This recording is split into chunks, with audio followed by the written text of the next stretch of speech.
ઉપરવાળાને ખાતર મારું બાળક મને પાછું આપો, એ મારું બાળક છે। મેં માથું ઝુકાવીને ધીમા અવાજમાં વાત સાંભળી તો મારા શરીરમાં ડરની એક લહેર દોડી ગઈ। એક સ્ત્રી જેનો અવાજ સિસકારા અને તૂટેલા શ્વાસોમાં ડૂબેલો, જાણે સદીઓથી રડતી હોય। અવાજ એટલો નજીક હતો કે એવું લાગ્યું કે કોઈ મારા કાનમાં બોલી રહ્યું હોય, પણ તેમાં એક અજીબ ગુંજારવ હતો, જાણે કોઈ ઊંડા કૂવામાંથી આવતો હોય। મારું દિલ ગળામાં આવી ગયું, શ્વાસ છાતીમાં જ અટકી ગયો। મેં ઝડપથી આજુબાજુ જોયું અને ડરથી ભરેલી નજરે બધે જોવા લાગી। ત્યાં તો કોઈ જ નહોતું, ફક્ત હું હતી। થોડે દૂર સૂતેલું એ બાળક, ચાંદ, જે મારી જિંદગીનો ચંદ્ર બનીને આવ્યું હતું, પણ એ પોતાની સાથે ના જાણે ક્યુ ગ્રહણ લઈ આવ્યું હતું। અવાજ હજી પણ ત્યાં જ હતો, પારણાની આસપાસ મંડરાતો હતો, એક એવી પીડાદાયક હળવી અવાજ જે ફક્ત મને જ સંભળાતી હતી। મારું આખું શરીર ધ્રુજી રહ્યું હતું। મેં વિચારી પણ નહોતું કે આવું પણ કંઈક બની શકે। હું તો ખૂબ ખુશ હતી કે ઉપરવાળાએ મારી જેવી નિસંતાનને સંતાન આપ્યું, પણ અંદરની વાત તો મને ખબર જ નહોતી। મારું નામ રૂપાલી છે। આ તે સમયની વાત છે જ્યારે મારી જિંદગી કોઈ પર્ણની જેમ રંગીન અને ખાલી હતી। મારી પાસે પૈસાની કોઈ કમી નહોતી। જયપુરના સૌથી ભવ્ય વિસ્તારમાં અમારું આલીશાન ઘર કોઈ મહેલથી ઓછું નહોતું। મારી પાસે એટલા બધા પૈસા હતા કે મારી 7 પેઢીઓ બેસીને ખાઈ શકે। મોંઘી ગાડીઓ, હીરા ઝવેરાત, ડિઝાઇનર કપડાં, મારી પાસે એ બધું હતું જે એક સ્ત્રીની ઈચ્છા કરી શકે, સિવાય એક વસ્તુના, સંતાનના અહેસાસની। લગ્નને 7-8 વર્ષ થઈ ગયા હતા। મેં દરેક ડૉક્ટરને બતાવ્યું, દરેક હકીમ પાસેથી દવા લીધી, દરેક જગ્યાએ માનતા માગી, પણ મારી જોડી ખાલી જ રહી। જ્યારે પણ કોઈ મિત્રના ઘરે જતી અને તેના બાળકોને હસતા રમતા જોતી તો મારા દિલમાં એક ખાલીપો ઉઠતો। હું એ નાનકડી શરારતો, તેમની તોતડી વાતો અને તેમના પ્રેમને ઝાંકતી હતી। મારું ઘર તો ઘણું મોટું હતું, પણ તેની દિવાલો મને કાપવા દોડતી હતી। મેં ઘરમાં દરેક વસ્તુ હતી, બસ એક બાળકનો ખિલખિલાટ નહોતી। મારા પતિ તેજસને આ વાતોથી કોઈ ફરક નહોતો પડતો। તેઓ એક શરાબી અને બેપરવાહ વ્યક્તિ હતા। તેમના મતે સંતાનની કમી કોઈ મોટી ખામી નહોતી। તેમના જીવનના સાથી તેમના મિત્રો, તેમની પાર્ટીઓ અને તેમનો નશો હતો। તેઓ ઘણીવાર રાત્રે મોડા ઘરે આવતા, નશામાં ધૂત હોવાથી, અને આવતા જ સૂઈ જતા। મેં ઘણી વખત તેમની સાથે આ વિષય પર વાત કરવાનો પ્રયાસ કર્યો, મારી એકલતા અને દુઃખનો ઉલ્લેખ કર્યો, પણ તેઓ હંમેશા હસીને વાત ટાળી દેતા। તેઓ કહેતા, રૂપાલી, તું બેકાર ચિંતા કરે છે। આપણી પાસે કઈ વસ્તુની કમી છે? જિંદગીને એન્જોય કર। તેઓ ક્યારેય સમજી ન શક્યા કે એક સ્ત્રી માટે મા બનવું કેટલું જરૂરી હોય છે। હું ઘણીવાર રાત્રે ઉઠીને રડતી। તેજસ તો બસ ઘરની બહાર જ રહેતા અને જ્યારે ઘરે હોય તો પોતાના નશામાં મસ્ત રહેતા। લોકો પાસેથી સાંભળવામાં આવતું કે તેમનું આવવું જવું શહેરના બદનામ વિસ્તારોમાં પણ છે। તેઓ કોઠા પર જાય છે। આ સાંભળતા જ મારું દિલ કાપી નાખતું। જો આપણી કોઈ સંતાન હોત તો કદાચ તેજસનું ધ્યાન પણ ઘરમાં જ રહેત, કદાચ એ બાળકની ખાતર પોતાની ખરાબ આદતો છોડી દેત, કદાચ અમારું સંબંધ પણ સારું થઈ જાત। સંતાન હોત તો પતિની ખામીઓ પણ દુનિયાની નજરમાં છુપાઈ જાત। પણ આ બધું કદાચ અને જોમાં અટકી ગયું હતું, જેનું હકીકત સાથે કોઈ લેવા દેવા નહોતી। મારી જિંદગી આ રીતે જ પસાર થઈ હતી, એકલતામાં, ઉદાસીમાં અને નિરાશામાં। મેં પોતાને ઘરના કામમાં અને પ્રાર્થનામાં વ્યસ્ત રાખવાનું શરૂ કર્યું, જેથી દિલનું બોજ થોડું હળવું થઈ શકે। પણ એકલતામાં એવું ઝેર છે જે ધીમે ધીમે માણસને અંદરથી ખોખલું કરી નાખે છે। પછી એક રાત એવી આવી જેણે મારી જિંદગીનું રૂખ જ બદલી નાખ્યું। એ રાતે સામાન્યથી વધુ વરસાદ થઈ રહ્યો હતો। બહાર તેજ હવાઓનો શોર અને વાદળો ગરજી રહ્યા હતા। હું લંચમાં એકલી બેસીને બારીમાંથી બહાર જોઈ રહી હતી અને મારી કિસ્મત પર આંસુ વહાવી રહી હતી। રાતના લગભગ 2 વાગે દરવાજે જોરદાર ખટખટ થઈ। મને ખબર હતી કે તેજસ હશે। મેં દરવાજો ખોલ્યો તો તેઓ સામે ઊભા હતા। તેઓ સંપૂર્ણ નશામાં હતા। તેમના કપડાં વરસાદથી ભીંજાયેલા હતા અને તેઓ યોગ્ય રીતે ઊભા પણ નહોતા રહી શકતા। પણ મારી નજર તેમના હાથમાં લપેટાયેલી વસ્તુ પર પડી, એક ગાંઠડી જેમાંથી બાળકના રડવાનો અવાજ આવી રહ્યો હતો। તેજસ લડખડાતા પગલે અંદર આવ્યા અને એ બાળક સીધું મારી ખોળામાં મૂકી દીધું। તેઓ સંપૂર્ણ નશામાં હતા અને બાળક ભૂખ અને ઠંડીથી ખૂબ રડી રહ્યું હતું। હું આશ્ચર્યચકિત થઈ ગઈ। મારા ખોળામાં એક અજાણ્યું બાળક હતું જે બસ થોડા કલાકનું જ લાગતું હતું। મેં આશ્ચર્ય અને ડરથી તેજસ તરફ જોયું અને પૂછ્યું, આ કોણ છે?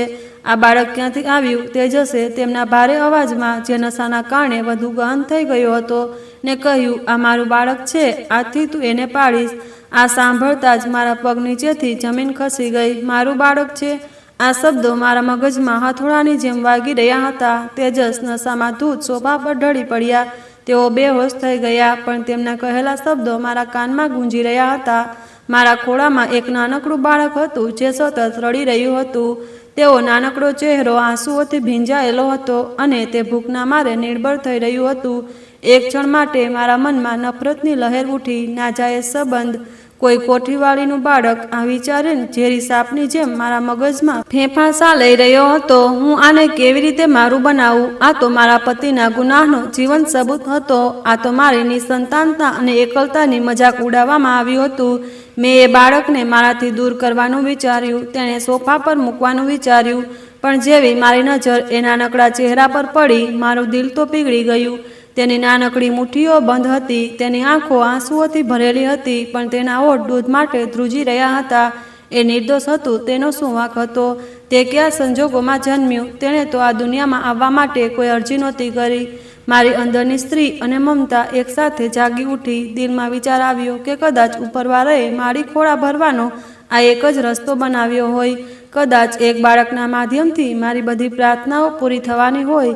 કદાચ આ મારી કસોટી હોય કે હું એક બેસહારા બાળકને નકારું કે પછી તેને મારા હૃદય સાથે લગાડું.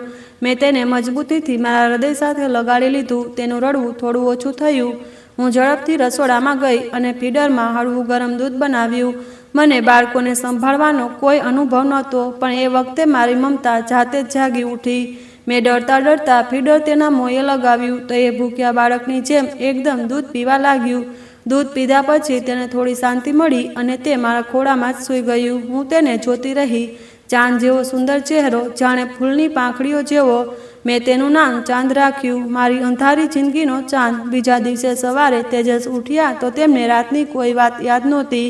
મેં તેમની પાસે આ વિશે પૂછ્યું તો તેમણે બેપરવાહીથી કહ્યું, હા, કહ્યું તો હતું, મારું જ બાળક છે, હવે બસ તું જ તેને પાળ. મને આ વિશે કોઈ સવાલ જવાબ નથી જોઈતા. તેમનું વર્તન એટલું ઠંડુ હતું, જાણે તેઓ કોઈ માણસ નહીં, કોઈ નિર્જીવ વસ્તુ ઘરે લાવ્યા હોય. પણ હવે મને તેમની વાતોની કોઈ પરવા નહોતી.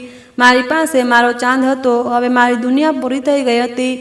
મને અહેસાસ થયો કે હું તેને એકલી નહીં સંભાળી શકું. મારે ઘરના કામ પણ કરવાના હતા અને બાળકને 24 કલાક ધ્યાનની જરૂર હતી. તેથી મેં નિર્ણય લીધો કે એક અનુભવી સ્ત્રીને નોકરાણી તરીકે રાખી લઉં, જે દિવસ રાતે બાળકનું ધ્યાન રાખે.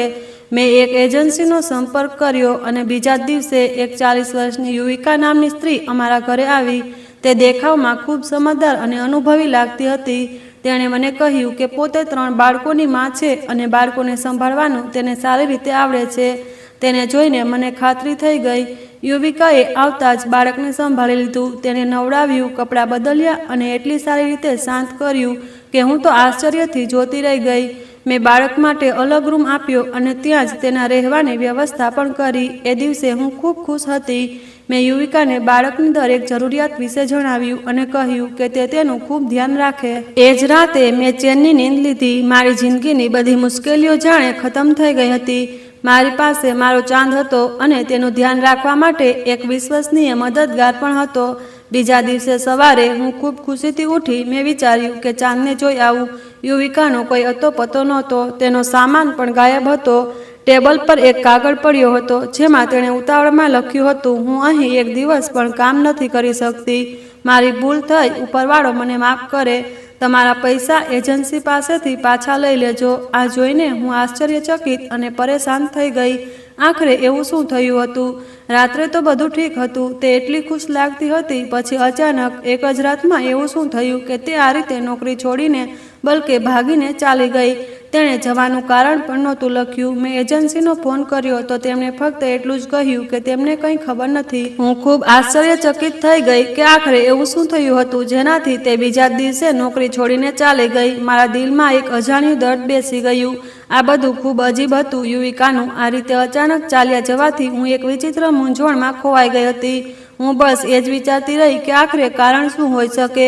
શું મેં તેની સામે કંઈ ખોટું બોલ્યું કે પગાર ઓછો લાગ્યો કે કદાચ મારું ઘર તેને પસંદ ન આવ્યું. પણ આ બધી વાતો નકામી હતી. તે રાત્રે તો તે સંપૂર્ણ ખુશ હતી, પછી સવારે એવું શું થયું? તેજસ સાથે આ વિશે વાત કરવી તો બિલકુલ નકામું હતું. તેમને આ બાબતોમાં રસ જ નહોતો. મેં પોતાને દિલાસો આપ્યો કે કદાચ તેના ઘરે કોઈ ઇમરજન્સી આવી ગઈ હશે અને તે ગભરાટમાં બિન જણાવીએ ચાલી ગઈ. લોકો ખૂબ અજીબ હોય છે અને તેમનું વર્તન પણ અજીબ જ હોય છે. મેં આ ઘટનાને નજરઅંદાજ કરવાનો પ્રયાસ કર્યો અને નિર્ણય લીધો કે બીજી નોકરાણી રાખીશ. આ વખતે મેં બીજી એજન્સીનો સંપર્ક કર્યો. 2 દિવસ પછી એક 45 વર્ષની સ્ત્રી ગીતા મારા ઘરે આવી. તે યુવિકા કરતાં વધુ ઉંમરની અને અનુભવી લાગતી હતી. તેની વાતોમાં એક ઠેરાવ અને ગંભીરતા હતી. તેણે મને કહ્યું કે તેણે પોતાની આખી જિંદગી મોટા ઘરોમાં બાળકોને સંભાળવાનું કામ કર્યું છે. આ સાંભળીને મારો ડર થોડો ઓછો થયો અને આશાની નવી કિરણ દેખાઈ. મેં વિચાર્યું કે આ સ્ત્રી કંઈક સમજદાર છે. તે યુવિકા જેવું નહીં કરે. મેં ગીતાને મારું ઘર બતાવ્યું, ચાંદ સાથે મળાવી અને તેની બધી જવાબદારીઓ સમજાવી. તેણે ચાંદને ખોળામાં લીધું અને તેના ચહેરા પર મમતાભરી મુસ્કાન આવી ગઈ. તેણે કહ્યું, મેડમજી, ફિકર ન કરો, હું આ બાળકને મારી જાનથી પણ વધારે સંભાળીશ. તમે આને તમારું જ બાળક સમજો. તેની વાતો સાંભળીને મને ખૂબ હિંમત મળી. એ દિવસ ખૂબ સારો ગયો. ગીતાએ ચાંદનું ખૂબ ધ્યાનથી ખ્યાલ રાખ્યું. તેણે વખતે દૂધ પીવડાવ્યું અને સુવડાવ્યું અને તેની સાથે રમતી રહી. હું દૂરથી તેને જોતી રહી. મારું દિલ તસલ્લીથી ભરાઈ ગયું. રાત્રે તેણે ચાંદને પોતાની પાસે સુવડાવ્યો અને મને કહ્યું, તમે નિશ્ચિત રહો અને આરામથી સૂઈ જાઓ, હું તેની પાસે છું. એ રાત્રે હું ખરેખર ગાઢ નિંદ્રમાં સૂઈ ગઈ. બીજે દિવસે સવારે જ્યારે મારી આંખ ખુલી તો મારા દિલમાં એક અજીબ બેચેની હતી. હું તરત ઉઠીને ચાંદના રૂમ તરફ દોડી. મારું દિલ જોરથી ધડકી રહ્યું હતું. મેં દરવાજો ખોલ્યો તો મારો અંદેશો ખરેખર હકીકતમાં બદલાઈ ગયો. ગીતા પણ યુવિકાની જેમ ગાયબ થઈ ગઈ હતી. તેની બેગ, તેનો સામાન, બધું જ ત્યાંથી ગાયબ હતું. તેણે તો કોઈ પત્ર પણ નહોતો છોડ્યો. બસ એ એવી રીતે ગાયબ થઈ ગઈ જાણે ક્યારે અહીં હતી જ નહીં. આ જોઈને મારા હાથ પગ ઠંડા પડવા લાગ્યા. આ કોઈ ઇત્તેફાક ન હોઈ શકે. 2 અલગ અલગ સ્ત્રીઓ, અલગ અલગ એજન્સીઓમાંથી, અને બંનેનું વર્તન એકદમ સરખું. એક દિવસ કામ કરે અને બીજે દિવસે સવારે ગાયબ. મારા મનમાં ના જાણે કેવા કેવા વિચારો આવવા લાગ્યા. શું આ ઘરમાં કોઈ સમસ્યા છે?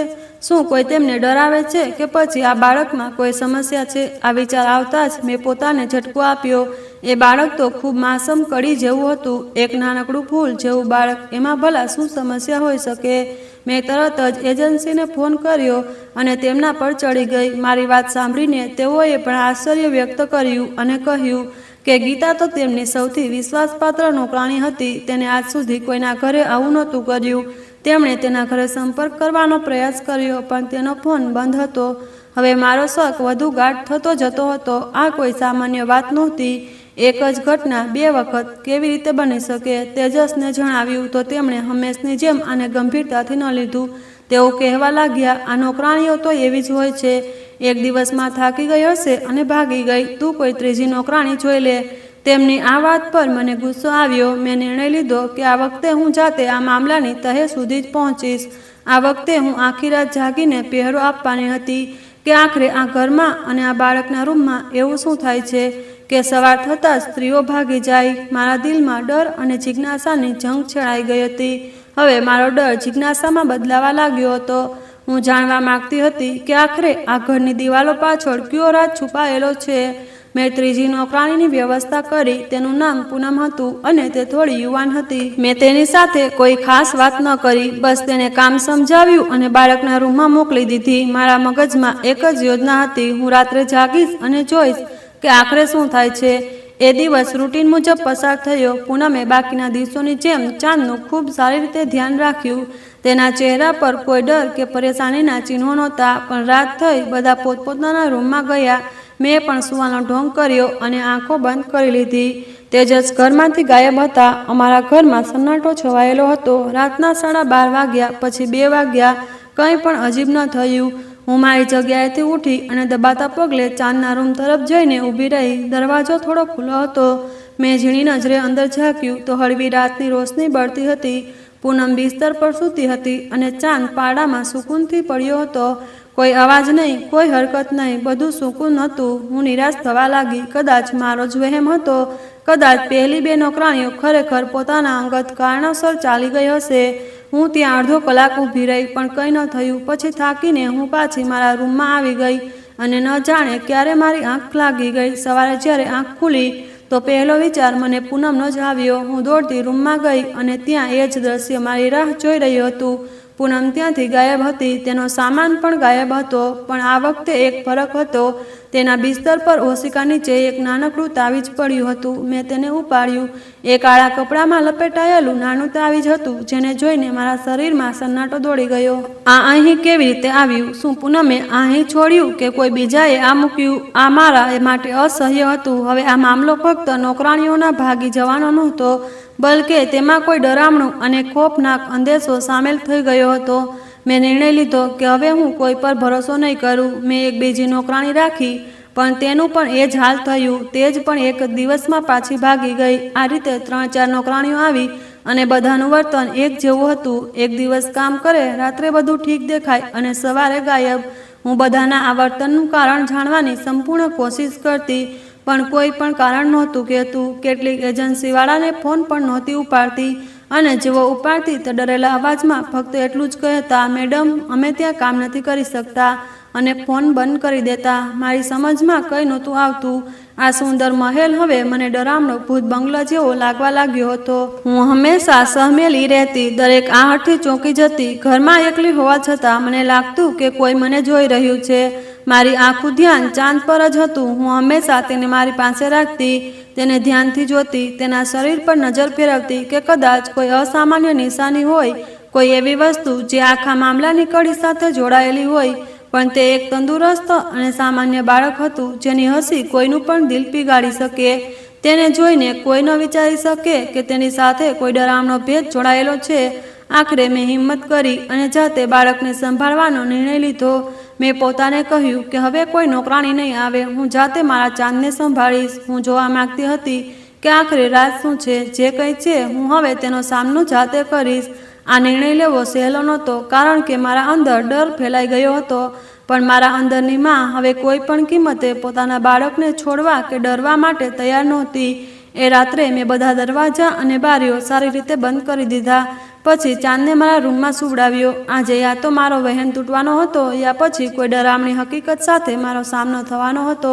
એ રાત્રે મેં ચાંદને મારા બિસ્તર પર મારી બાજુમાં સુવડાવ્યો. તેણે એટલો નજીક રાખ્યો કે મારા દિલને એક સુકૂનનો અહેસાસ થઈ રહ્યો હતો. હું તેને જોતી રહી, તેના માસૂમ શ્વાસોનો અવાજ સાંભળતી રહી. તે ખૂબ સુકૂનથી સૂતો હતો, દુનિયાની વાતોથી બેખબર. તેને જોઈને મારા બધા ડર ભૂલાઈ ગયા. મેં વિચાર્યું કે કદાચ આ ફક્ત મારો વહેમ જ હતો અને નોકરાણીઓ ફક્ત બેજવાબદાર હતી. મેં મારો આખો દિવસ અને સાંજ સાથે વિતાવી. તેને નવડાવ્યો, દૂધ પીવડાવ્યું, તેની સાથે રમી. મને અહેસાસ થયો કે આ બધું એટલું મુશ્કેલ નહોતું જેટલું હું સમજતી હતી, બલકે આ કામમાં તો ખુશી હતી. એક અપનાપણનો અહેસાસ હતો જે મને આજ સુધી ક્યારેય નહોતો થયો. હું પોતાને દુનિયાની સૌથી નસીબદાર સ્ત્રી સમજતી હતી. મારી જિંદગીમાં હવે કોઈ કમી નહોતી. રાત ગાઢ થતી જતી હતી. ઘરમાં સંપૂર્ણ સન્નાટો છવાઈ ગયો હતો. તેજસ તરફથી કોઈ મેસેજ કે કોલ નહોતો આવ્યો, જે સામાન્ય વાત હતી. ચાંદ ગાઢ નિંદ્રામાં સૂતો હતો. પછી મેં તેને ધ્યાનથી લપેટાવ્યો અને તેની આસપાસ ઓશિકા મૂકી દીધા. મારું દિલ ઉપરવાળાનો શુકર કરી રહ્યો હતો. હું કેટલા વર્ષોથી આ ખુશી માટે રડતી હતી અને આજે તે મારા ખોળામાં હતું. મેં મારા હાથ પ્રાર્થના માટે ઉપાડ્યા. મારું ધ્યાન સંપૂર્ણ રીતે મારી પ્રાર્થનામાં હતું. તેની આપેલી ખુશીઓનો શુકર અદા કરી રહી હતી. મેં ઉપરવાળા પાસે ચાંદને લાંબી જિંદગી અને હિફાજતની પ્રાર્થના કરી. મારી આંખોમાંથી આંસુ વહી રહ્યા હતા. ત્યારે જ મને એ અવાજ સંભળાયો, મારું બાળક. ઉપરવાળાને ખાતર, મારું બાળક મને પાછું આપો. એ એક સ્ત્રીનો સિસકારી ભર્યો અવાજ હતો. અવાજ એટલો સ્પષ્ટ અને નજીક હતો કે એક ક્ષણ માટે મને લાગ્યું કે કોઈ મારી બિલકુલ પાછળ ઊભું છે. હું તો સંપૂર્ણ ડરી ગઈ. હું આશ્ચર્યથી એમ જ બેસી રહી. અવાજમાં એટલો દર્દ, એટલી તડપ અને એટલી લાચારી હતી કે સાંભળનારનું કાળજું ફાટી જાય. એ સ્ત્રી સિસકારા સાથે બસ એ જ વાતો કરતી હતી, મારું બાળક મને પાછું આપો. ઝાલીમો, મારું બાળક. મારો શ્વાસ ગુગળાવા લાગ્યો. આ અવાજ ક્યાંથી આવી રહ્યો હતો? મારા રૂમમાં તો કોઈ નહોતું. દરવાજો અંદરથી બંધ હતો. તો પછી આ કોણ હતું? મેં આખો રૂમ જોયો, પણ ત્યાં કોઈ નહોતું. રૂમ ખાલી હતો અને પંખાનો હળવો અવાજ સિવાય કંઈ નહોતું. મેં વિચાર્યું કે કદાચ આ મારો વહેમ છે. કદાચ આખા દિવસના થાકના કારણે મારા કાન વાગી રહ્યા છે. હું હજી પોતાને તસલ્લી આપી રહી હતી કે એ અવાજ ફરી આવ્યો. આ વખતે અવાજ વધુ તેજ અને સ્પષ્ટ હતો. મને મારું બાળક જોઈએ અને આ વખતે મને ખાતરી થઈ ગઈ કે એ અવાજ મારા બિસ્તર પાસેથી આવી રહ્યો હતો, જ્યાં ચાંદ સૂતો હતો. મારું દિલ ધ્રુજી ગયું. મેં ડરતા ડરતા પાછળ જોયું. ચાંદ એ જ રીતે સુકૂનથી સૂતો હતો, પણ એ પીડાદાયક હળવો અવાજ એના પાસેથી જ આવી રહ્યો હતો, જાણે કોઈ અદ્રશ્ય વ્યક્તિ તેની પાસે પારણા પર ઝૂકીને રડતી હોય. હવે મને સમજાયું. બધી કડીઓ જોડાતી હતી, બધી નોકરાણીઓ આખરે કેમ ભાગતી હતી. આ તાવીજ કેમ હતું? આ બધું ઘરના કારણે નહોતું, બલકે આ બાળક સાથે કોઈ ડરામણી અને ખોફનાક વસ્તુ જોડાયેલી હતી. હું સમજી શકતી નહોતી. હું મારી જગ્યાએ બેસી રહી. એટલી હિંમત પણ ન થઈ કે ઉઠીને લાઇટ કરું અને બાળકને જોઉં. એ હળવો અવાજ મારા કાનમાં પડતો હતો અને દરેક પસાર થતી ક્ષણે મારો ડર વધતો જતો હતો. મેં આંખો બંધ કરી લીધી અને રાહ જોવા લાગી. ના જાણે ક્યારે અને કયા સમયે તેજસ ઘરે પાછા આવે. આજની રાત મારી જિંદગીની સૌથી ડરામણી રાત હતી. હું પથ્થર બનીને બેસી રહી. એ ડરામણો દર્દભર્યો અવાજ મારા કાનમાં પડતો રહેતો. મારો ડર હવે એટલી હદે પહોંચી ગયો હતો કે મારા હોશ ઉડવા લાગ્યા. હું 1 કલાક આ જ હાલતમાં રહી. એ અવાજ હવે સતત આવતો હતો, ક્યારેક હળવો થતો, ક્યારેક તેજ. લાગતું કે જાણે કોઈ મારા કાનમાં ચીસ પાડતું હોય. વખત પસાર થતો રહ્યો. દિવાલ પર લાગેલી ઘડિયાળની ટીક ટીક સાથે મારા દિલની ધડકનો મળીને એક ડરામણો અહેસાસ ઉત્પન્ન કરી રહ્યો હતો. દરેક ટીક ટીક સાથે મારો ડર વધતો જતો હતો. જ્યારે મેં નજર ઉઠાવીને પારણા તરફ જોયું તો ચાંદ ખૂબ સુકૂનથી સૂતો હતો, પણ તેની આસપાસ મંડરાતો અદ્રશ્ય વ્યક્તિનો અવાજ મને ભયંકર રીતે પાગલ કરી રહ્યો હતો. રાતનો છેલ્લો પહોર હતો. ચાવી ભરવાનો અવાજ આવ્યો. મને ખબર હતી કે તેજસ આવ્યા. મેં દિલથી આશા રાખી કે કદાચ આજે તેઓ મારી મદદ કરશે. મેં તેમના પગલાંની આહટ સાંભળી જે આજે લડખડાતા નહોતા. તેઓ સીધા મારા રૂમ તરફ આવ્યા. દરવાજો ખોલ્યો અને તેજસ અંદર પ્રવેશ્યા. હવે તેમની ચાલમાં કોઈ લડખડાટ નહોતો. આંખો પણ સ્પષ્ટ હતી. નશાની એ હળવી લાલી ગાયબ હતી. મને તેમને આ હાલતમાં જોવાની આદત નહોતી. તેમને આ હાલતમાં જોઈને મને ખૂબ આશ્ચર્ય થયું, પણ મારા દિલનો ડર ઓછો ન થયો, બલકે વધી ગયો. નશામાં ધૂત તેજસ આજ સાથે દલીલ કરવી સહેલી હતી, પણ હોશમાં હાજર તેજસ એક નિર્દય વ્યક્તિ હતા. તેમણે મને આમ ડરેલી બેસેલી જોઈને થોભી ગયા. શું થયું રૂપાલી? આ સમયે અહીં શું કરે છે? સૂઈ કેમ નથી? તેમના અવાજમાં એક બેપરવાહી અને રૂખાપણું હતું. મારો અવાજ મારા ગળામાં જ ગુંગળાઈ રહ્યો હતો. તેમની નજર રૂમમાં ફરી અને પછી પારણામાં અટકી ગઈ. બાળક સૂતું છે અને તું અહીં જમીન પર બેઠી છે. શું થયું? કોઈ નવો ડ્રામા શરૂ કરવો છે તારે? તેમની બેરૂખીથી મારા બરદાસ્તના બધા બંધનો તૂટી ગયા. હું ખરાબ રીતે ફૂટી ફૂટીને રડવા લાગી. તેજસ, ઉપરવાળાને ખાતર મારા પર રહેમ કરો. મને કહો કે આ બાળક કોનું છે? મારી વાત સાંભળીને તેજસ ગુસ્સામાં મારી તરફ આગળ વધ્યા. અરે, આ કેવું પાગલપન છે, જ્યારે હું તને હજારો વખત કહી ચૂક્યો છું કે આ બાળક મારું છે. તારા દિમાગમાં આ વાત કેમ નથી ઘૂસતી? ના, હું ખરાબ રીતે ચીસ પાડી. ડર પર મારી તકલીફ આડે આવી ગઈ. તમે જૂઠું બોલો છો. જો આ તમારું બાળક છે તો પછી તેની માં ક્યાં છે? એ દરરોજ રાતે અહીં કેમ આવે છે? કેમ રડે છે અને પોતાનું બાળક કેમ પાછું માગે છે? કેમ એને મારો લાલ કહીને બોલાવે છે? બોલે છે કે જાલિમો, મારું બાળક મને પાછું આપો. કોણ છે એ તેજસ? મને કહો. મારા મોઢેથી આ બધી વાતો સાંભળતા જ તેજસના ચહેરાનો રંગ ફીકો પડી ગયો.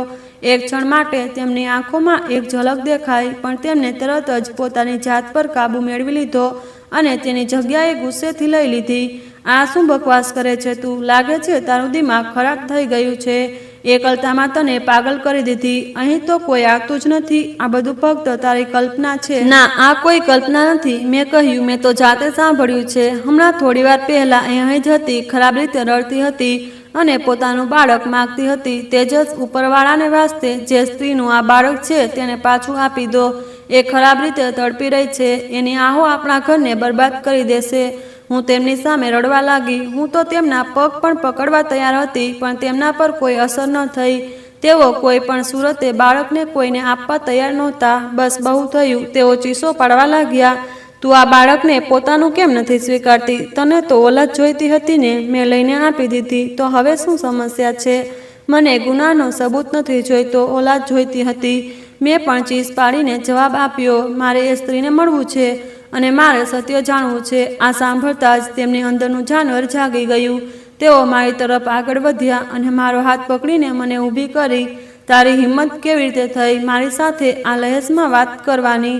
તેઓ ગુસ્સામાં ચીસ પાડતા બોલ્યા, મારી વાત સાંભળી લે. આ બાળક મારો દીકરો છે અને તું એની માં છે. આજે આ બહેસ અહીં જ ખતમ થઈ. જો આગળથી તે આ વિષય પર એક શબ્દ પણ બોલ્યો તો હું તને આ જ રૂમમાં બંધ કરી દઈશ અને તું ક્યારેય દિવસનો પ્રકાશ નહીં જોઈ શકે. આ કહીને તેમણે મને ધક્કો માર્યો અને હું દિવાલ સાથે જઈને અથડાઈ.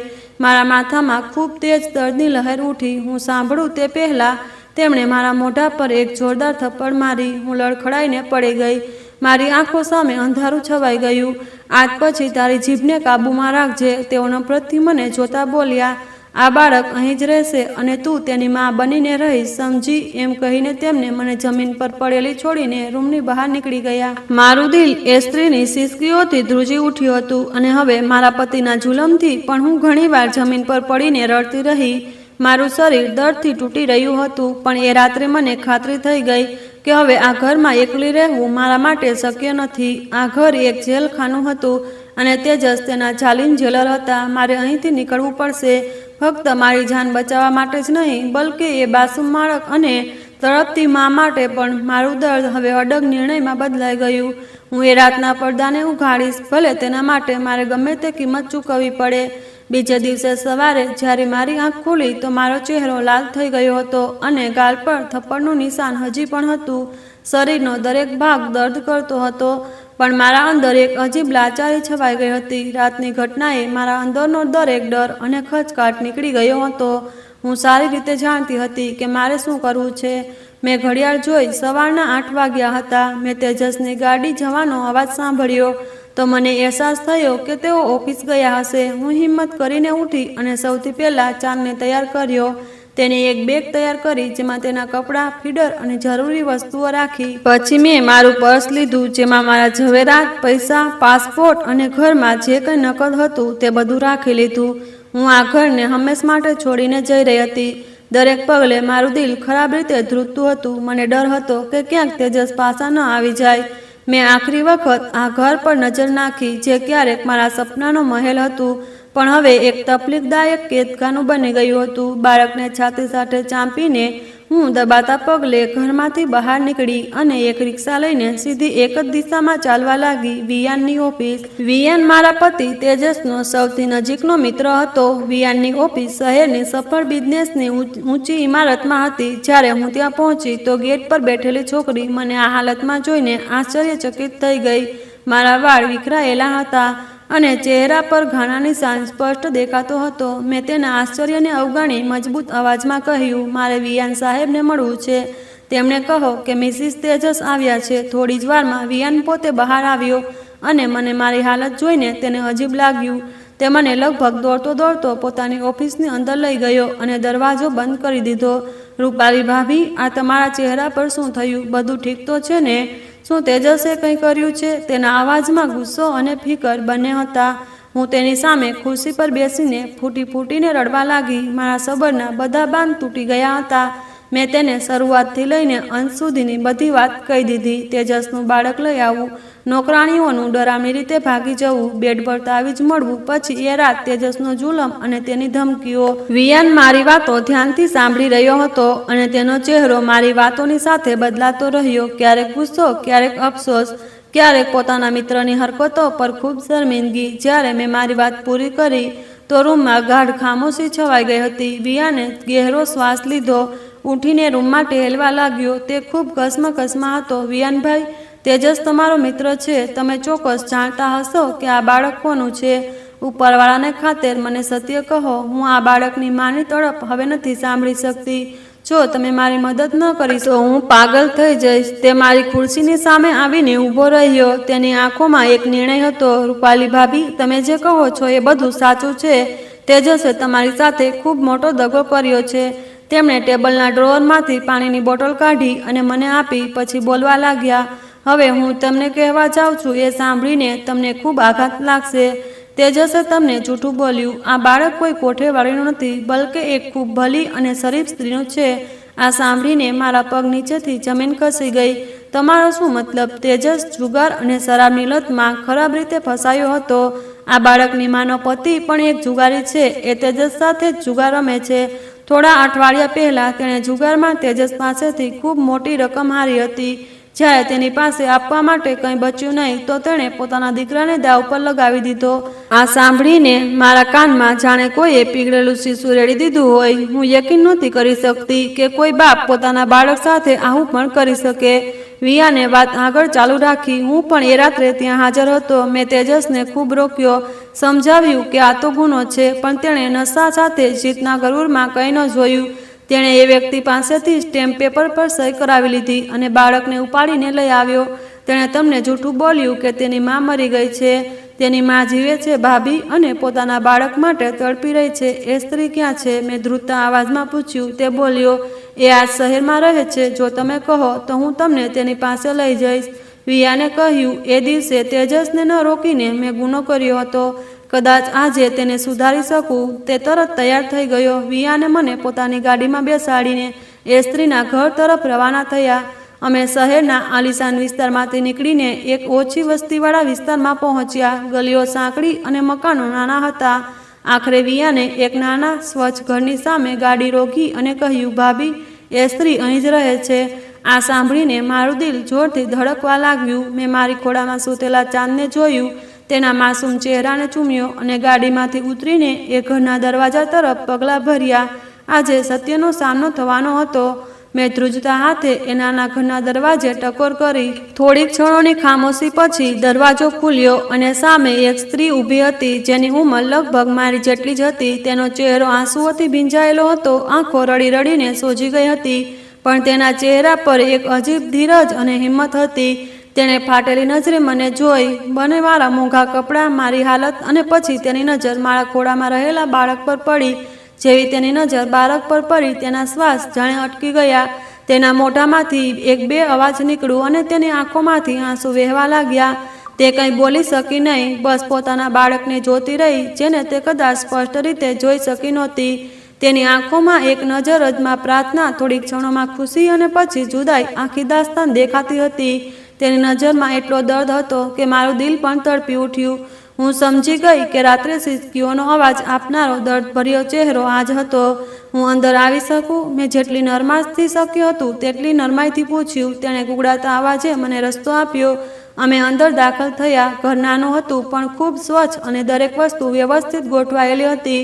દિવાલો પર ફ્રેમ લગાવેલા હતા અને એક અજીબ ઉદાસી છવાયેલી હતી. તે મને એક નાના રૂમમાં લઈ ગઈ, જ્યાં કદાચ તે બેસીને પ્રાર્થના કરતી હતી.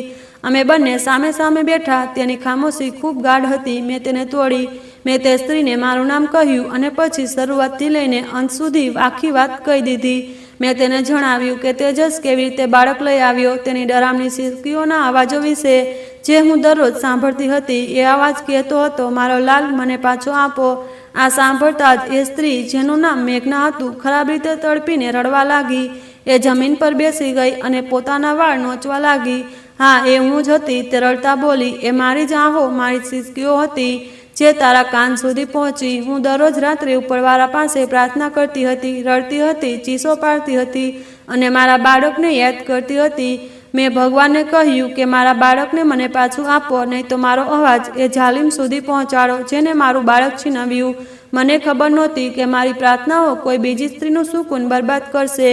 તેનો અવાજ સાંભળીને મારા રૂવાડા ઊભા થઈ ગયા. મને હવે યકીન થઈ ગયું કે એ સ્ત્રી ખૂબ ભલી અને ઉપરવાળાની નજીક હશે, જેની ફરિયાદ આ રીતે મારા કાન સુધી પહોંચી રહી હતી. મેં તેને દિલાસો આપ્યો અને પાણી પીવડાવ્યું. જ્યારે તે થોડી સ્થિર થઈ ત્યારે તેણે મને પોતાની આખી વાત કહી. ભગવાને મને લગ્નના 8 વર્ષ પછી બાળકની ખુશી આપી હતી.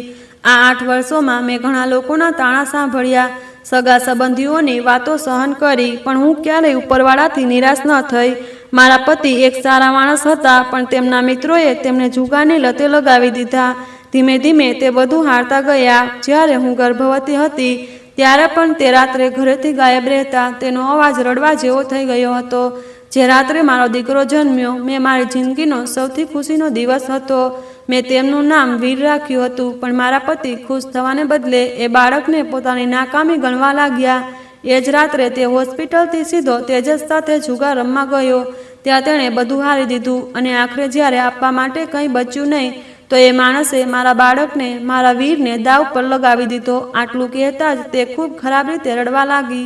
મને તો તેની શકલ પણ બરાબર જોવાનું નસીબ ન થયું. હોસ્પિટલથી ઘરે આવ્યા ત્યારે મારી પાસે બાળક નહોતું. મારા પતિએ કહ્યું કે બાળક મરી ગયું છે. મને યકીન ન થયું. પછી થોડા દિવસો બાદ તેણે રડી રડીને મને સત્ય કહ્યું. એ દિવસથી હું જીવતી લાશ બની ગઈ. તેની આ દાસ્તાન સાંભળીને મારું દિલ પણ લોહીના આંસુ રડવા લાગ્યા. એક સ્ત્રી પર આટલો જુલમ શું હોઈ શકે? તેની હાલત જોઈને મારું દુઃખ ખૂબ નાનું લાગવા લાગ્યું. મને તેના પર ખૂબ દયા આવી. મારા અંદરની સ્ત્રી અને મારા અંદરની માએ નિર્ણય લીધો. મેં ચાંદને, જે ખરેખર વીર હતો, એ સ્ત્રીના ખોળામાં આપી દીધું. જેવું બાળકનો અહેસાસ માતાને થયો, મેઘનાએ તેને છાતી સાથે ચાંપી લીધું અને તેને પ્રેમ કરવા લાગી. જાણે કોઈ બિછડેલી આત્મા મળી ગઈ હોય. તે નાના નાના હાથોને ચૂમતી હતી અને વધુ રડતી હતી.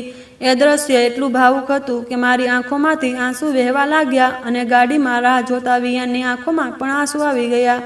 વીર પણ જાણે પોતાની માની ખુશ્બુને ઓળખી ગયું હોય.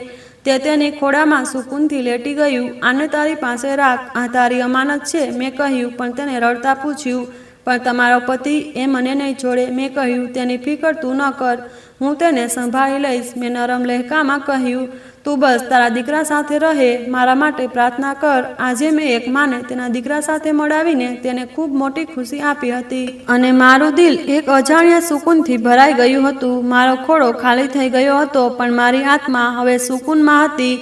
મેઘનાને તેનું બાળક પાછું આપીને હું સીધી મારા મમ્મી પપ્પાના ઘરે આવી. મારું દિલ સુકૂનમાં હતું, પણ હું જાણતી હતી કે તોફાન હજી બાકી હતું. મેં વિયાનનો આભાર માન્યો અને તેને બાય બોલ્યું. જ્યારે મેં મારા મમ્મી પપ્પાને આખી સચ્ચાઈ કહી તો તેઓ ગહેરા આઘાતમાં આવી ગયા. મારા પપ્પા, જે રિટાયર્ડ ફૌજી હતા, ગુસ્સાથી ધ્રુજવા લાગ્યા. તેમણે તરત જ મારા માથે હાથ મૂક્યો અને હું બોલી, હું હવે આ નર્ક જેવા ઘરમાં પાછી નહીં જાઉં.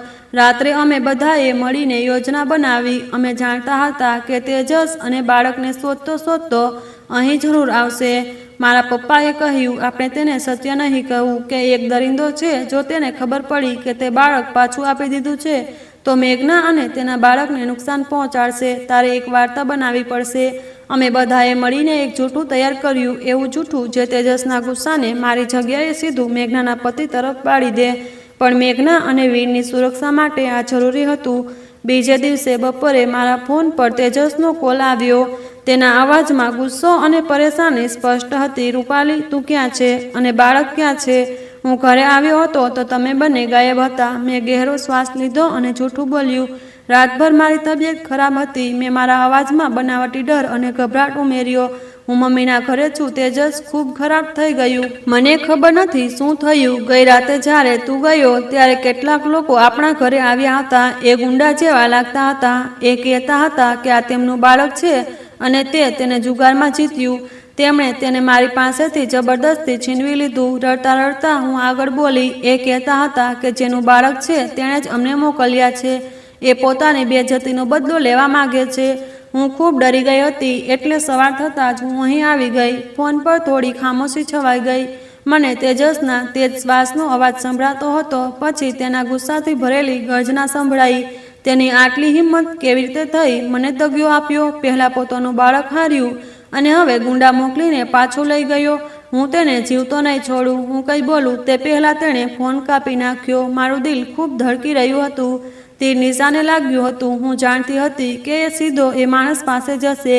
મેં ઉપરવાળા પાસે પ્રાર્થના કરી. એ બાળકની હિફાજત માટે મારું દિલ કહેતું હતું કે આજે કંઈક ખરાબ થવાનું છે. એ સાંજ મારી જિંદગીની સૌથી તકલીફદાયક સાંજ હતી. દરેક ફોનની ઘંટડીથી મારું દિલ ઉછળીને ગળામાં આવી જતું. મારા મમ્મી પપ્પા પણ પરેશાન હતા. મારા પપ્પાએ પોતાના ઓળખીતા કેટલાક પોલીસ અધિકારીઓને ચેતવણી આપી દીધી હતી, પણ જ્યાં સુધી કોઈ ગુનો સાબિત ન થાય ત્યાં સુધી તેઓ કંઈ કરી શકતા ન હતા. રાત્રે લગભગ 9:30 વાગ્યે વિયાનનો ફોન આવ્યો. તેનો અવાજ ધ્રુજતો હતો અને તે બરાબર બોલી પણ શકતો નહોતો. ભાભી, ખૂબ ખરાબ થઈ ગયું. શું થયું વિયાનભાઈ? બધું ઠીક તો છે? મેં ગભરાઈને પૂછ્યું. તેજસ એ માણસના ઘરે ગયો હતો. તેણે બધાની સામે તેને ખૂબ બેઇજ્જત કર્યો અને તેને ઘરની બહાર લઈ ગયો. બંને વચ્ચે ઝઘડો થઈ ગયો. વિયાનના અવાજમાં ગભરાટ હતો. મેં તરત મારા મમ્મી પપ્પાને આ વિશે જણાવ્યું. બહાર નીકળતા જ સડક પર અમારી ગતિ વધી ગઈ. મારું દિલ છાતીમાં ધડકી રહ્યું હતું. દરેક પગલે મારા હાથ ધ્રુજતા હતા. હું સડકોને દોડતી જોઈ રહી હતી. દરેક નાની મોટી દુકાનની લાઇટ મારા માટે એક એક ચેતવણી બનીને આવતી હતી કે આગળ શું થશે. જ્યારે અમે ત્યાં પહોંચ્યા તો માહોલ સંપૂર્ણ ગડબડી ભર્યો હતો. મહોલ્લાના લોકો ભેગા થઈ ગયા હતા. કેટલાકની આંખોમાં ડર હતો, કેટલાકના ચહેરા પર આશ્ચર્ય. સૌથી પહેલાં મેં મેઘનાને શોધી, પણ તે દૂર ઊભી હતી અને તેની અને તેજસ વચ્ચે મુકાબલો ચાલી રહ્યો હતો. તેજસની ગરદન પર અજ્ઞાનતાનો ગુસ્સો ચડી રહ્યો હતો. તેણે એ માણસને જે મેઘનાનો પતિ હતો જમીન પર પછાડી દીધો હતો. લોકો વચ્ચે આવીને રોકવાની કોશિશ કરી રહ્યા હતા, પણ તેનો ગુસ્સો શાંત નહોતો થતો. મેઘના ચીસો પાડવા લાગી. વીર ખૂબ ખરાબ રીતે રડી રહ્યો હતો અને તેનો નાનકડો અવાજ મને અંદર સુધી હચમચાવી રહ્યો હતો. તે ખૂબ બેહોશ જેવી દેખાતી હતી. તેની આંખોમાં ડર અને શરમ બંને હતા. હું દોડીને તેની પાસે ગઈ અને તેને મારી બાહોમાં લઈ લીધી. તેના શ્વાસ ઝડપી હતા. મેં તેને ચુસ્તપણે પકડી અને તેને ત્યાં જમીન પર બેસાડી. વીરે મારી બાજુ પકડી. તેની નાની હથેળીઓ મારા દિલ પર થપકીઓ આપી રહી હતી. મારા પપ્પાએ પોતાના ઓળખીતા એક પોલીસ અધિકારીને બોલાવ્યો. થોડી મિનિટોમાં ગાડી આવી અને 2-3 સિપાહીઓ વચ્ચે આવીને પરિસ્થિતિ સંભાળવાની કોશિશ કરવા લાગ્યા. તેજસ હજી પણ પોતાનો ગુસ્સો ઓછો ન કર્યો. તે બેહતાશા ચીસો પાડતો હતો અને ધમકીઓ આપતો હતો. પોલીસ વચ્ચે પડીને લોકોને હટાવ્યા. કેટલાક લોકો શાંત થયા, પણ તેજસ બિલકુલ શાંત ન થયો. તેણે ધમકી ભર્યા લહેજમાં કહ્યું, હું આ બધું નહીં છોડું. હું બધાનો હિસાબ લઈશ. અને તે ત્યાંથી ચાલ્યો ગયો. તેની પીઠ પર તેજ ગુસ્સાનો ઠસ્સો હતો. તેનો ચહેરો મારા ખ્યાલોમાં ચોંટી ગયો. હું ડરથી ધ્રુજતી હતી, પણ સાથે સાથે મારા અંદર એક અજીબ હિંમત પણ ઉભરી રહી હતી કે હવે હું પાછી નહીં હટું. મેઘનાને અમે અમારી ગાડીમાં બેસાડી અને વિયાને વીરને ખોળામાં લઈ લીધો. તેના નાનકડા શ્વાસ નબળા લાગતા હતા, પણ તે મારા હાથો પકડવા માંગતો હતો. તેનો અવાજ સાંભળીને જ હું સ્થિર રહી શકતી હતી. મમ્મીએ મેઘનાને પાણી આપ્યું અને પપ્પાએ ઘરે ફોન કરીને કે આજે તમે અહીં જ રહેશો. અમે બધાએ મળીને નિર્ણય લીધો કે હવે રહેવા સહેવાની અને હિફાજતની દરેક નાની મોટી વ્યવસ્થાને અમે સંભાળીને ગંભીરતાથી લઈશું. હું આખી રાત જાગતી રહી અને મારી આંખોમાં એક જ ધૂન હતી કે મેં આજે એક માની ખુશી પાછી આપી. પણ તોફાન હજી શાંત નહોતું થયું. હું જાણતી હતી કે આ વાર્તા હજી સંપૂર્ણ રીતે જોખમમાંથી મુક્ત નથી થઈ અને અમારે મજબૂતીથી ઊભું રહેવું પડશે. એ રાતે અમે બધા એક જ ઘરમાં હતા, પણ કોઈની આંખોમાં નીંદર નહોતી. મેઘના વારંવાર વીરને છાતી સાથે ચાંપીને રડી રહી હતી, પછી ચૂપ થઈ જતી. પપ્પા ખામોશ બેઠા હતા અને તેમની આંખોની લાલી કહેતી હતી કે તેઓ અંદરથી કેટલા પરેશાન છે. મેઘના પણ વીરને વારંવાર થપકીઓ આપીને સુવડાવવાની કોશિશ કરતી હતી. સવાર થતાં પહેલાં જ દરવાજે જોરથી ટકોર થઈ. અમે બધા એક ક્ષણ માટે ડરી ગયા કે ક્યાંક તેજસ તો નથી આવી ગયો. પપ્પાએ ધીમે રહીને દરવાજો ખોલ્યો તો સામે પોલીસ ઊભી હતી. પપ્પાના મિત્ર અધિકારીએ જણાવ્યું કે રાતે તેજસનો ઝઘડો એટલો વધી ગયો કે મહોલ્લાના લોકોએ ફરિયાદ કરી દીધી. પોલીસે તેને હિરાસતમાં લઈ લીધો છે. તેમણે કહ્યું, તમે લોકો નિશ્ચિત રહો. હવે એ તમારી સાથે કે બાળક સાથે સીધો સંપર્ક નહીં કરી શકે. મેઘનાની આંખોમાં રાહતના આંસુ હતા. તેણે પહેલીવાર પૂરા હોશમાં અને ચુસ્તપણે ગળે લગાવી. રૂપાલી, તું ન હોત તો કદાચ બાળક પણ આજે મારી પાસેથી છીનવાઈ ગયું હોત. તેની આ વાત સાંભળીને મારા અંદર કંઈક તૂટ્યું અને સાથે જ જોડાયું. મારું ખાલુપણું જાણે ભરાવા લાગ્યું. એ દિવસ પછી અમે બધાએ મળીને નિર્ણય લીધો, હવે ન તો જૂઠ ન તો ડર. મેઘના પોતાના પતિ સાથે નવું જીવન શરૂ કરશે, પણ હવે ડરમાં નહીં. પોલીસે તેને મદદનું વચન આપ્યું. હું મારા મમ્મી પપ્પા પાસે જ રહી. તેમણે કહ્યું, બેટા, તે ખૂબ મોટું કામ કર્યું છે. હવે તું કોઈની મજબૂરી નથી. તું પોતે જ તારી જિંદગીની માલિક છે. ધીમે ધીમે બધું સંભાળવા લાગ્યું. મેઘના અને વીરને જોઈને લાગતું હતું જાણે જિંદગીએ તેમને નવો જન્મ આપ્યો હોય. હું દરરોજ તેને જોઈને એ જ વિચારતી કે અસલી ખુશી બલિદાન આપવામાં છે, નહીં કે પામવામાં. આખરે એ દર્દ ભર્યા સફરનો અંત એ જ થયો જ્યાં મારી આત્માને સુકૂન મળી ગયું હતું. મેં મારો ખોળો ભલે ખાલી કરી દીધો, પણ એક માનો ખોળો ભરી દીધો. અને કદાચ આ જ સૌથી મોટી જીત હતી, એક સ્ત્રીની, એક માની અને ઇન્સાનિયતની. એ રાત પછી મારી જિંદગીએ નવો વળાંક લીધો. તેજસ હવે અમારા માટે જોખમ નહોતો. પોલીસે તેને ગિરફ્તાર કરી લીધો અને કોર્ટમાં તેની સામે કેસ પણ નોંધાયો. તેની ગિરફ્તારીના સમાચાર સાંભળીને મેં એક ગહેરો શ્વાસ લીધો. જાણે વર્ષોથી અટકેલી હવા હવે મારી છાતીમાંથી બહાર નીકળી. મારા મમ્મી પપ્પા મને વારંવાર સમજાવતા હતા કે હવે મારે મારી જિંદગીને નવો રસ્તો આપવાનો છે. સાચું કહું તો હું અંદરથી તૂટી ગઈ હતી, પણ મેઘના અને વીરને જોઈને મને અહેસાસ થયો કે મારું દુઃખ કોઈની મુસ્કાનનું કારણ બની ગયું. મેઘનાએ મને પહેલી વાર કહ્યું કે તેણે પોતાનું બાળક ગુમાવ્યા પછી કેટલી વાર મોતની પ્રાર્થના કરી હતી, પણ જ્યારે વીર તેના ખોળામાં પાછો આવ્યો તો તેને લાગ્યું જાણે ઉપરવાળાએ તેને નવું જીવન આપ્યું હોય. તેની આંખોમાં હવે ડર નહોતો, એક માની ચમક હતી. હું જ્યારે પણ તેને જોતી તો મારા દિલમાં એક અજીબ શાંતિ ભરાતી. સાંજો પસાર થવા લાગી. વિયાન અવારનવાર ઘરે આવતો અને અમને હિંમત આપતો. તે કહેતો, ભાભી, તમે જાણો છો ને, ઇન્સાન તે જ મોટો છે જે બીજા માટે બલિદાન આપી શકે. તેની આ વાત મારા દિલમાં ઉતરી જતી. ધીમે ધીમે મેં પોતાને પણ સ્વીકારવાનું શરૂ કર્યું. મારા પપ્પા કહેતા, બેટા, તારી ખોળો ખાલી ભલે હોય, પણ તારી આત્માએ એક માને ફરી જીવંત કરી દીધી. આજ માનું સૌથી મોટું રૂપ છે. એ દિવસે મેં પહેલીવાર નારીમાં પોતાને મજબૂત અને તૂટેલી સ્ત્રીની જેમ નહીં, બલકે એક મજબૂત ઇન્સાનની જેમ જોયું. થોડા મહિનાઓ પછી મેઘના અને વીર અમને મળવા આવ્યા. વીર દોડીને મારા ખોળામાં ચડી ગયો અને માસુમિયતથી બોલ્યો, મમ્મા કહે છે કે તમે મારી પરી છો, તમે મને પાછો લાવ્યા. તેની આ માસુમિયત સાંભળીને મારી આંખોમાંથી આંસુ વહી નીકળ્યા. મેં તેને ચુસ્તપણે છાતી સાથે ચાંપી લીધો. હા, હું તેની માં નહોતી, પણ તેના દિલમાં મારું પણ એક નામ હતું અને એ જ મારા માટે પૂરતું હતું. એ દિવસે મને યકીન થઈ ગયું કે ક્યારેક ભગવાન આપણને બીજાના દુઃખને વેચવા માટે પસંદ કરે છે, અને જ્યારે આપણે એ દુઃખ વેચી દઈએ તો આપણી આત્માનો ભાર હળવો થઈ જાય. મેં મારા દિલને સમજાવી લીધું, મારો ખોળો ભલે ખાલી રહે, પણ મારી પ્રાર્થનાઓ હંમેશા દરેક માં અને દરેક બાળક સાથે હશે. મેં મારી તકલીફને તાકાત બનાવી લીધી અને ઠાની લીધું કે હવે હું એ સ્ત્રીઓ માટે કંઈક કરીશ જેઓ પોતાના હક અને ઇજ્જત માટે લડી શકતી નથી. અને આ રીતે મારી આ વાર્તા ત્યાં સમાપ્ત થઈ જ્યાંથી અસલી સફર શરૂ થઈ. એક દુઃખમાંથી જે ઇન્સાનિયતની જીતમાં બદલાઈ ગયું. જિંદગીની સૌથી મોટી ખુશી હંમેશા બીજાને ખુશ રાખવામાં હોય છે. જો આપણે આપણી ખુશી કે આપણનો હક કોઈ જરૂરિયાતમંદને આપી દઈએ તો આપણને જે સુકૂન મળે તે કોઈ દોલત કે શોહરતથી નથી મળતું. ઇન્સાનિયતનો મતલબ જ એ છે કે આપણે કોઈનું દુઃખ ઓછું કરીએ અને તેમના ચહેરા પર મુસ્કાન લાવીએ. અસલી ઇન્સાન એ જ છે જે પોતાના દિલનો ભાર હળવો કરીને બીજાના દિલને રાહત આપે, કારણ કે આપવામાં એ જ ખુશી છે અને એ પામવામાં ક્યારેય નથી મળતી. મિત્રો, આશા છે કે તમને અમારી વાર્તા પસંદ આવી હશે. વિડીયો સારો લાગ્યો હોય તો લાઈક અને કમેન્ટ જરૂરથી કરજો અને ચેનલને સબસ્ક્રાઈબ કરી નોટિફિકેશન બેલ ઓલ પર સેટ કરજો, જેથી સૌથી પહેલાં વિડીયોની સૂચના તમને મળે. આભાર.